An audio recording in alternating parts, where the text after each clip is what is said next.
Good morning students. आज का जो हमारा टॉपिक है वो है BSc BEd third year bio के लिए। टॉपिक अपना रहेगा गेस्ट्रुलेशन और इसका पार्ट नंबर पढ़ेंगे आज हम 13 नंबर और सब्जेक्ट रहेगा अपना जूलॉजी। ठीक है, जूलॉजी के अंदर अपन कौन सी बुक पढ़ रहे थे? डेवलपमेंटल बायोलॉजी वाली जो बुक थी अपनी वो पढ़ रहे थे।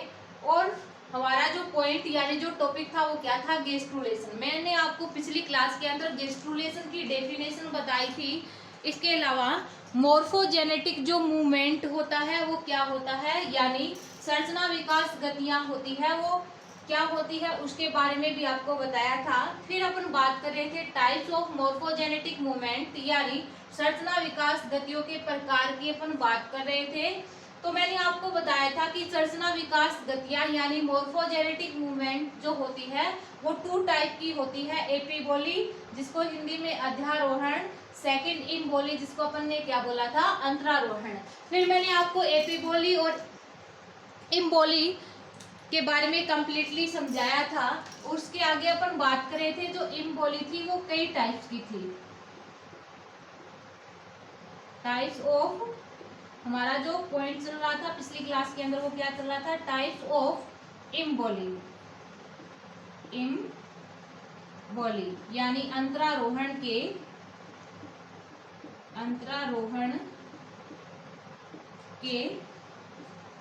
प्रकार। टाइप्स ऑफ इम्बोली यानी अंतरारोहण के प्रकार की अपन बात कर रहे थे। तो कहने का मीन ये है कि जो इम्बोली की जो क्रिया होती है वो अलग अलग जंतुओं में अलग अलग प्रकार से संपन्न होती है।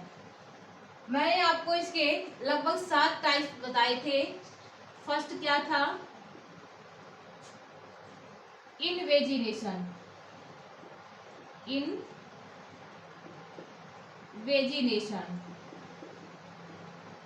Second poly invagination.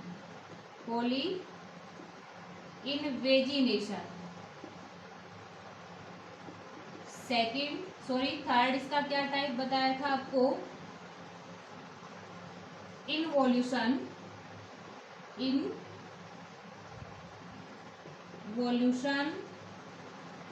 और आज अपन बात करेंगे किसकी? डिलेमिनेशन। और डिलेमिनेशन को क्या बोलते हैं? वितरण बोला जाता है। क्या बोलते हैं? वितरण। ठीक है, उसके बाद अपन पढ़ेंगे डाइवर्जेंस और इसके बाद 6 नंबर अपन पढ़ेंगे कॉन्वर्जेंस। डाइवर्जेंस के बाद क्या पढ़ेंगे? कॉन्वर्जेंस। और लास्ट इसका जो टाइप है वो है इनफिल्ट्रेशन।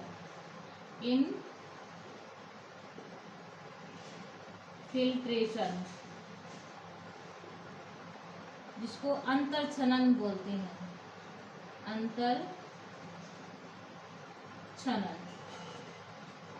तो टाइप्स ऑफ इम्बोली की अपन बात कर रहे थे, अंतरारोहण के प्रकार की। तो इम्बोली थी वो निम्न 7 टाइप की थी। कहने का मीन ये है कि जंतुओं में निम्न 7 प्रकार से अपन को इम्बोली देखने को मिलती है। फर्स्ट अपने इनवेजिनेशन, सेकंड पॉली इनवेजिनेशन और थर्ड इनवोल्यूशन तक की बात हमने पिछली क्लास के अंदर कर ली थी। कहने का मीन ये है कि इन तीनों पार्ट्स को अपन ने पिछली क्लास के अंदर पढ़ लिया था। आज अपन पढ़ेंगे क्या? डिलेमिनेशन यानी वितरण क्या होता है। ठीक है, तो सबसे पहले ये देखिएगा, डिलेमिनेशन की जो क्रिया होती है वो स्तनधारियों के अंदर पाई जाती है। जितने भी जो मेमल्स हैं लगभग उनमें डिलेमिनेशन यानी वितरण की क्रिया पाई जाती है। ठीक है, अब देखिएगा सबसे पहले इसका डायग्राम बनाइएगा आप लोग। इसको समझने के लिए डायग्राम की जरूरत होगी अपन को।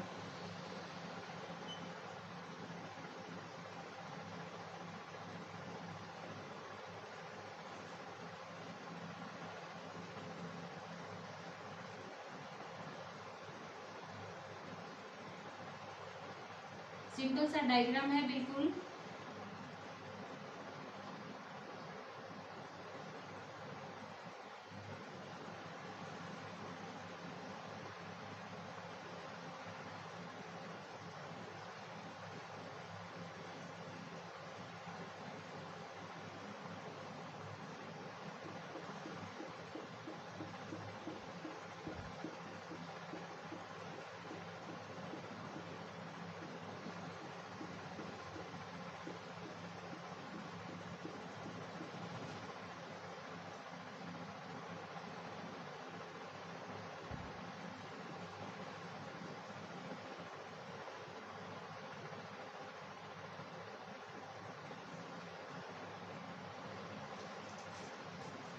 ये क्या है? Blastocoel, blastocoel.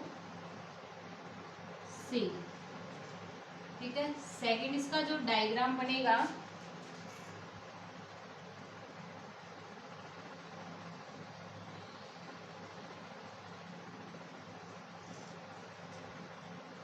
तो पूरे को राउंड बना लेना आप।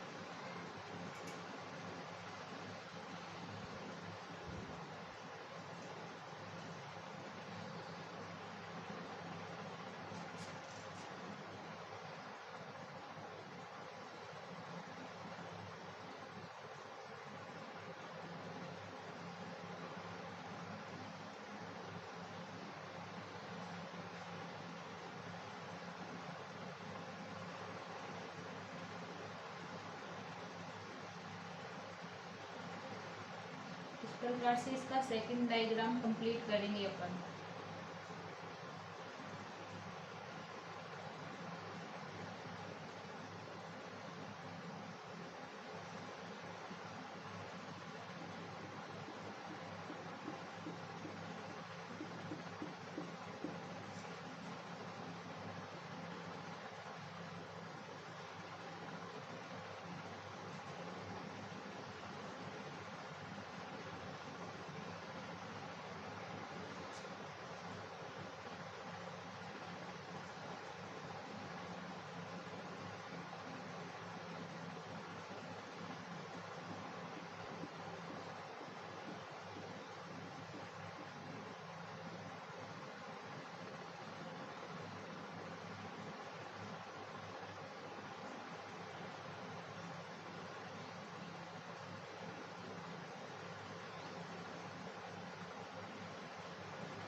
ये क्या बन गई?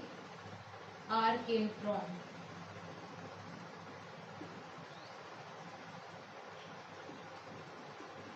आर्केंट्रॉन, ठीक है। ये क्या है? Epiblast, epiblast. और ये क्या है? हाइपोब्लास्ट, हाइपोब्लास्ट,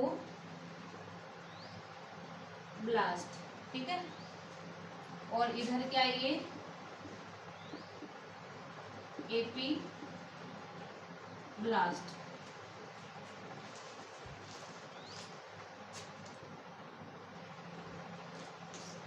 अब देखिएगा, डिलेमिनेशन की जो क्रिया होती है वो किस प्रकार से संपन्न होती है। यहाँ पे आपको एपीब्लास्ट दिखाई दे रही है। सबसे पहले तो ये याद रखिएगा कि डिलेमिनेशन यानी वितरण की जो क्रिया होती है वो स्तनधारियों के अंदर पाई जाती है। किसके अंदर पाई जाती है? स्तनधारियों के अंदर पाई जाती है, ठीक है। अब देखिएगा, डिलेमिनेशन की क्रिया के दौरान होता क्या है कि एपीब्लास्ट जो आपको दिखाई दे रही है, इस एपीब्लास्ट की कुछ कोशिकाएं जो होती है वो ब्लास्टोसील की ओर गति करने लग जाती है। एपीब्लास्ट की जो कुछ कोशिकाएं जो होती है वो ब्लास्टोसील की ओर गति करने लग जाती है, ठीक है। अब देखिएगा, जो कोशिकाएं ब्लास्टोसील की ओर गति करती है, ये ब्लास्टोसील के फर्श भाग के अंदर एकत्रित होकर एक कोशिकीय स्तर का निर्माण करती है, जिसको क्या बोलते हैं? हाइपोब्लास्ट बोला जाता है। ध्यान रखिएगा, एपीब्लास्ट से जो कोशिकाएं गति कर ब्लास्टोसील की तरफ आ रही थी, कहने का मीन ये है कि एपीब्लास्ट की कुछ कोशिकाएं गति कर ब्लास्टोसील की ओर एपीब्लास्ट की कुछ कोशिकाएं जो होती है वो ब्लास्टोसील की ओर गति करती है। इस प्रकार ब्लास्टोसील की ओर गति करने वाली जो कोशिकाएं होती है वो ब्लास्टोसील के मध्य भाग के अंदर एकत्रित होकर एक कोशिकीय स्तर का निर्माण करती है, जिसको क्या बोलते हैं? हाइपोब्लास्ट कहा जाता है, ठीक है। इस हाइपोब्लास्ट के द्वारा एंडोड्रम का निर्माण किया जाता है। किसका निर्माण किया जाता है? एंडोड्रम का निर्माण किया जाता है। इस प्रकार जो ब्लास्टोसील थी उसके मध्य भाग के अंदर हाइपोब्लास्ट बन जाने के कारण ये एक अर्धचंद्राकार संरचना में परिवर्तित हो जाती है, जिसको क्या बोलते हैं, आर्केंट्रॉन कहा जाता है। ठीक है, अब देखिएगा डिलेमिनेशन की जो क्रिया होती है उस दौरान ब्लास्टोपोर का फॉर्मेशन नहीं होता। ब्लास्टोपोर का फॉर्मेशन यानी निर्माण नहीं होता, अर्थात इस क्रिया के दौरान जो ब्लास्टोपोर होता है वो अब्सेंट होता है। क्या होता है, ब्लास्टोपोर अब्सेंट होता है यानी अनुपस्थित होता है। तो ये जो डायग्राम है वो किसका है, आपके सामने डिलेमिनेशन की क्रिया का है। ठीक है, डिलेमिनेशन यानी वितरण की क्रिया का डायग्राम आपके सामने शो किया गया है।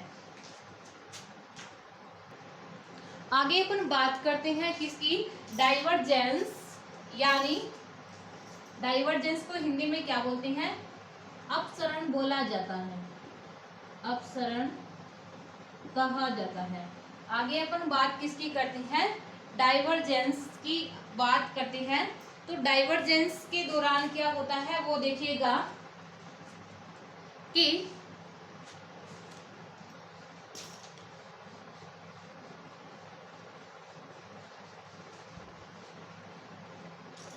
ये मान लीजिए क्या है, ब्लास्टुला,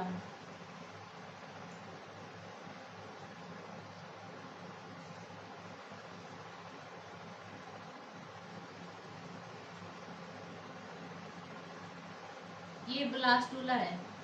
ठीक है, ये क्या है, ब्लास्टोपोर, ब्लास्टोपोर।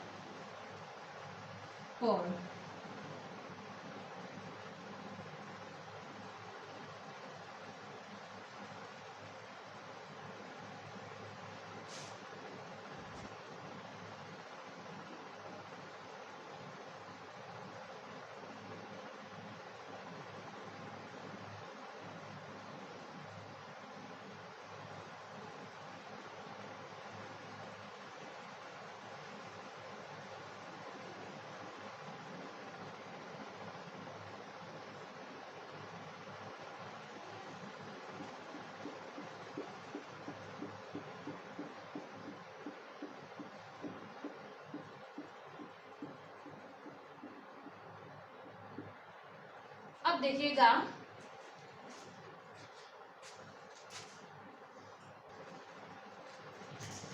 देखिएगा कि डाइवर्जेंस यानी अपसरण के दौरान क्या होता है। ये आपको ब्लास्टोपोर दिखाई दे रहा है। इस ब्लास्टोपोर की जो डोर्सल लिप की जो कोशिकाएं होती है, ध्यान रखिएगा, ब्लास्टोपोर की जो डोर्सल लिप की जो कोशिकाएं होती है वो इनवॉल्यूटेड यानी इनवॉल्यूशन की क्रिया के द्वारा अंदर की ओर गमन करना क्या कर देती है, प्रारंभ कर देती है। ब्लास्टोपोर की जो डोर्सल लिप यानी पृष्ठ तय की जो कोशिकाएं होती है वो इनवॉल्यूशन की क्रिया के द्वारा अंदर की ओर गमन करना क्या कर देती है, प्रारंभ कर देती है। चूजे की जो मेसोड्रम होती है, ये एक्टोड्रम हो गई, ये क्या होगी, बीच वाली मेसोड्रम, ये लास्ट वाली क्या होगी, एंडोड्रम, एक्टोड्रम, मेसोड्रम और एंडोड्रम। तो देखिएगा कि ये कोशिकाएं गति करती है किस तरफ, अंदर की ओर गति करती है ब्लास्टोपोर की डोर्सल लिप से। ठीक है, इस प्रकार गति करने वाली जो कोशिकाएं होती है वो चूजे की मेसोड्रम का निर्माण करती है। कहने का मीन ये है कि जो मुर्गी का जो चूजा होता है उसकी मेसोड्रम का जो निर्माण होता है, किसका, मेसोड्रम का जो निर्माण होता है वो इसी विधि के द्वारा होता है, यानी डाइवर्जेंस की क्रिया के द्वारा ही जो मुर्गे का जो चूजा होता है उसकी मेसोड्रम का क्या होता है, निर्माण होता है। आगे अपन बात करते हैं 5th number divergence, sorry 6 number convergence की।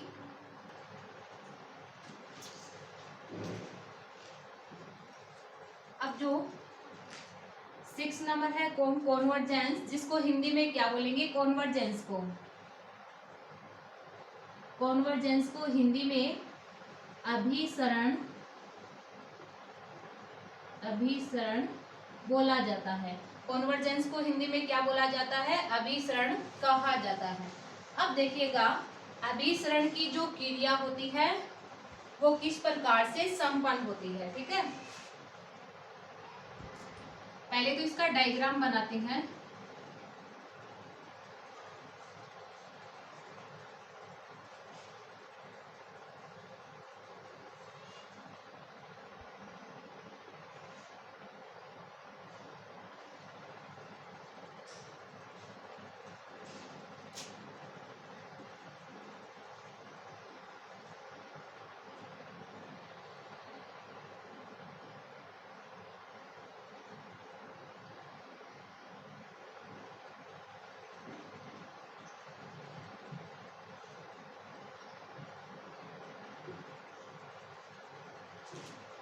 और इसका जो लास्ट वाला डायग्राम है वो यहाँ बना लेते हैं।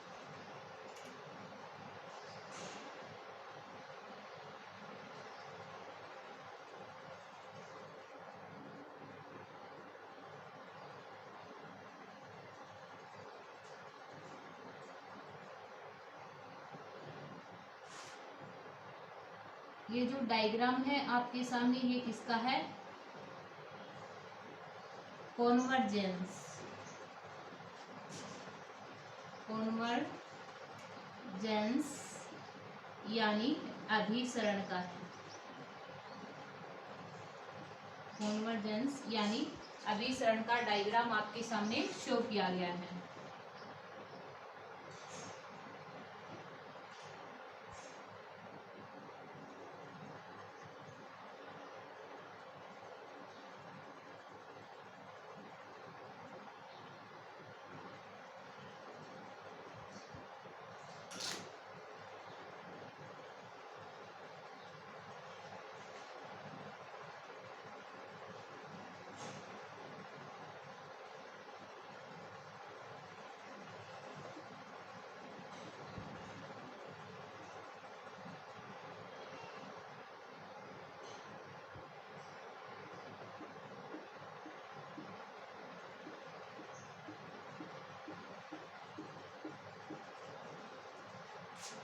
अब देखिएगा कि कॉन्वर्जेंस यानी अभिसरण के दौरान क्या होता है।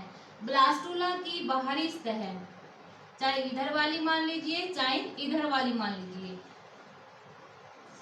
ये वाली सॉरी इस वाली की बात कर लेते हैं। ठीक है, ये ब्लास्टुला के बाहरी सतह की मान लीजिए कोशिकाएं हैं।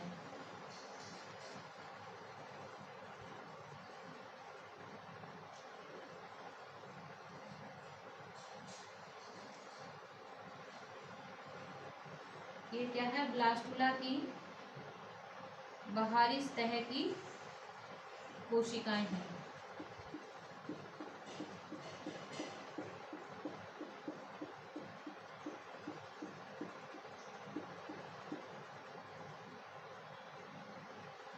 अब देखिएगा कि ब्लास्टुला की जो बाहरी सतह की जो कोशिकाएं होती है, इन कोशिकाओं का जो माइग्रेशन होता है वो ब्लास्टोपोर तक होता है। ब्लास्टुला की बाहरी सतह की जो कोशिकाएं होती है इनका जो माइग्रेशन होता है वो ब्लास्टोपोर तक, या फिर ये बोल सकते हैं कि ब्लास्टोपोर का जो डोर्सल लिप होता है उस तक होता है। कौन सी कोशिकाओं का माइग्रेशन, ब्लास्टुला के जो बाहरी सतह पे जो कोशिकाएं होती है ये माइग्रेशन करती है। और कहाँ तक माइग्रेशन करती है, बाहरी सतह से ब्लास्टोपोर की डोर्सल लिप तक। ठीक है, कुछ उदाहरणों के अंदर वैज्ञानिकों ने यह भी माना है कि जो कोशिकाएं होती है, या फिर अपन बोल सकते हैं कि जो ब्लास्टोमियर होते हैं वो गति कर कुछ निश्चित स्थानों पर क्या हो जाते हैं, एकत्रित हो जाते हैं।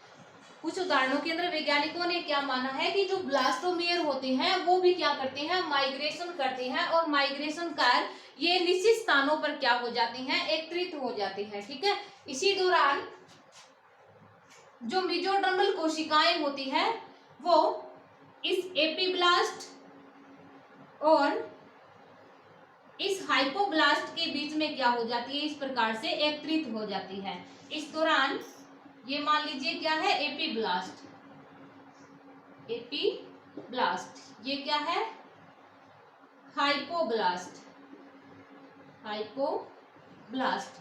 तो जो मेसोडर्मल कोशिकाएं होती हैं वो इस एपीब्लास्ट और हाइपोब्लास्ट के मध्य एकत्रित होकर भ्रूण की मीजोड्रम का क्या करती है, निर्माण करती है। किसका निर्माण करती है, भ्रूण की मीजोड्रम का निर्माण करती है।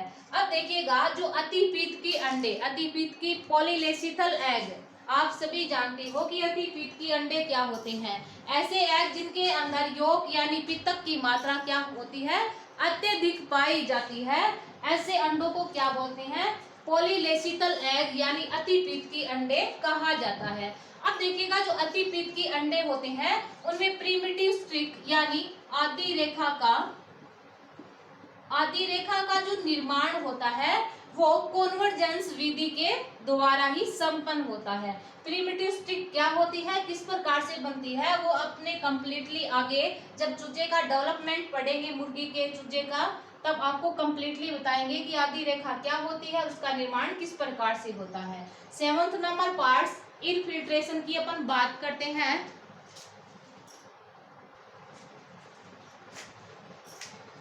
अब इनफिल्ट्रेशन का अपन डायग्राम बनाते हैं। इनफिल्ट्रेशन को हिंदी में अपन ने अंतर्छनन बोला था।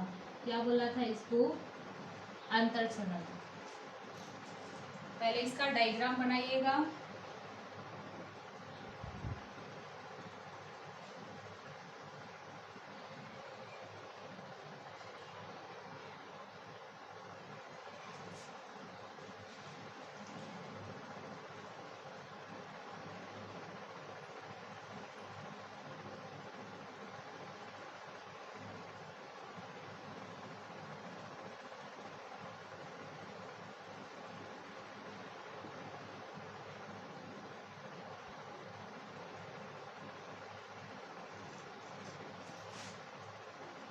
ये क्या है, ब्लास्टोड्रम, ब्लास्टोड्रम, ये है ब्लास्टोसील, ब्लास्टोसील।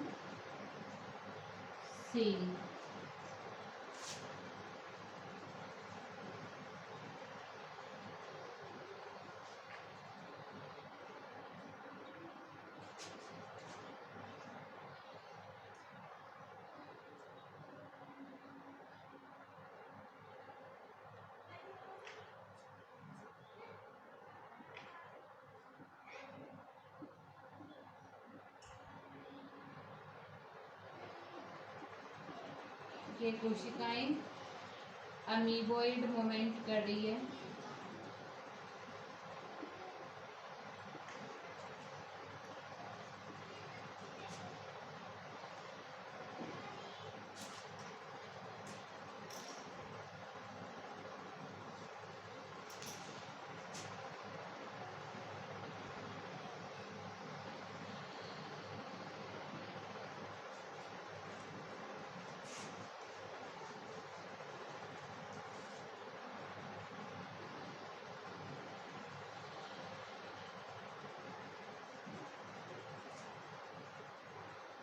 इधर ब्लास्टोड्रम वाला ही बनाएंगे।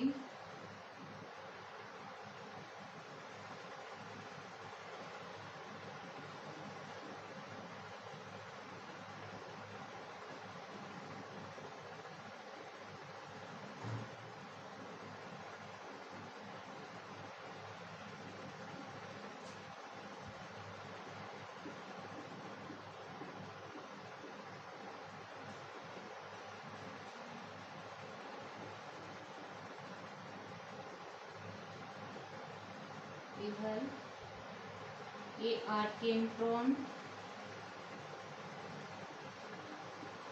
ये है योक, ये है एपीब्लास्ट और ये है हाइपोब्लास्ट।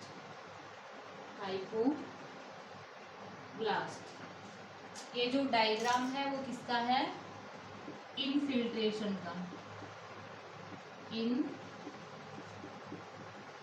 इनफिल्ट्रेशन यानी अंतर छनन का क्या ये डायग्राम है, ठीक है।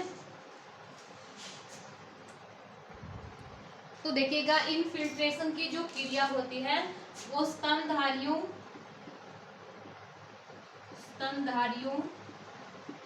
और इसके अलावा पक्षियों में पाई जाती है। इनफिल्ट्रेशन की जो क्रिया होती है वो स्तनधारियों में पाई जाती है, इसके अलावा किसमें पाई जाती है? पक्षियों में पाई जाती है। अब देखिएगा इस दौरान क्या होता है कि एरिया पेलुसिडा की जो कुछ केंद्रीय कोशिकाएं होती है, पहले तो ये सुनिएगा एरिया पेलुसिडा होता क्या है। अब जो पक्षी होते हैं उसका जो एग होता है वो क्या होता है? पॉलीलेसिथल प्रकार का होता है, पॉलीलेसिथल टाइप यानी अतिपीतकी होता है। यानी इसके एग के अंदर यानी अंडों के अंदर योग की मात्रा क्या होती है? अधिक पाई जाती है। तो देखिएगा योग तथा जो केंद्रीय कोशिकाएं हैं, ये मान लीजिए योग है और ये क्या है? केंद्रीय कोशिकाएं जो होती है, वो अपन क्लीवेज पढ़ेंगे तब बताऊंगी सेंट्रल कोशिकाएं किस प्रकार से बनती है। मान लीजिए ये क्या है? सेंट्रल सेल यानी केंद्रीय कोशिकाएं हैं। क्या ये सेंट्रल सेल यानी केंद्रीय कोशिकाएं? ये क्या है? योग यानी पृथक। अब देखिएगा सेंट्रल कोशिकाएं यानी केंद्रीय कोशिकाएं और इस योग के मध्य एक ल्यूमन या फिर केविटी का निर्माण हो जाती है। प्राइमरी ब्लास्टोसील बोला जाता है। क्या बोलते हैं जिसे? प्राइमरी ब्लास्टोसील कहा जाता है। क्या बोलते हैं इसे? प्राइमरी ब्लास्टोसील कहा जाता है। इस प्राइमरी ब्लास्टोसील के सेंट्रल कोशिका और योग के मध्य प्राइमरी ब्लास्टोसील के बनने के कारण यह जो क्षेत्र होता है उनको साफ पारदर्शी दिखाई देता है। इसको एरिया ऑफ पेलुसिडा बोला जाता है। क्या बोलते हैं इस क्षेत्र को? एरिया ऑफ पेलुसिडा कहा जाता है। ठीक है,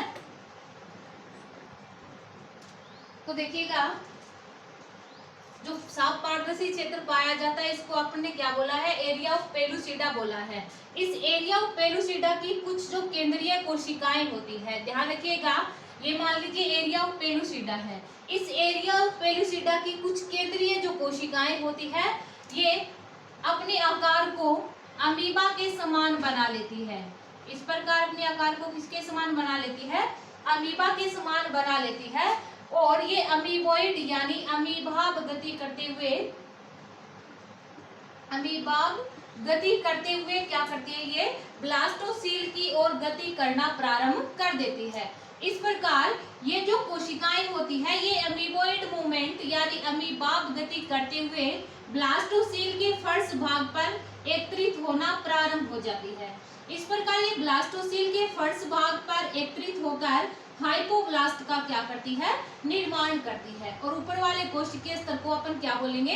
एपीब्लास्ट। इस प्रकार एपीब्लास्ट और हाइपोब्लास्ट के बीच में एक अर्धचंद्राकार संरचना का क्या हो जाता है? निर्माण हो जाता है। इस अर्धचंद्राकार संरचना को आर्केंट्रोन कहा जाता है। ठीक है, इसी के साथ type of morphogenetic moment 2 types के थे, एपीबोली और इम्बोली, वो कंप्लीट होती है। और टाइप्स ऑफ इम्बोली जो 7 टाइप की थी वो भी क्या होती है? कंप्लीट होती है। आगे हम पढ़ते हैं सिग्निफिकेंस ऑफ गेस्ट्रुलेशन और केमिकल चेंजेस ड्यूरिंग इन गेस्ट्रुलेशन, यानी गेस्ट्रुलेशन के दौरान होने वाले रासायनिक परिवर्तन। आज के लिए बस इतना ही, आगे मिलेंगे नेक्स्ट क्लास के अंदर।